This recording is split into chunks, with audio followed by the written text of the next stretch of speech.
এই মসজিদ বানাতে এই ভিডিওটি শেষ পর্যন্ত দেখুন। 1,20 লক্ষ টাকা ব্যয় হয়েছে। আমরা কিন্তু আসসালামু আলাইকুম। অনেক কিছু শিখতে পারবো। আপনাকে এখানে মনে বলছেন মনে যে খুঁজছিলাম। আপনাকে মনে মনে কেন বলুন খুঁজছিলাম তো? যে পেয়ে আমার গেলাম। ছেলেটা চাকরির জন্য ঢাকায় গেছে।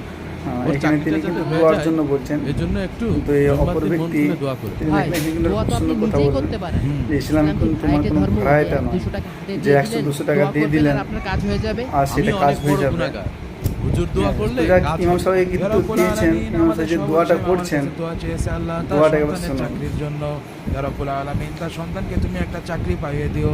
ইয়া রাব্বুল আলামিন, তার সন্তানের বেতন যেন আল্লাহ আমার মতো হয়। বেতনটা যেন অন্যের মতন হয়। দেখেন রেগে কিন্তু আগুন। আম্মা ইয়াসিফুন, সালামুন আলাল মুরসালিন, আলহামদুলিল্লাহ। আপনি কি দোয়াটা করবেন?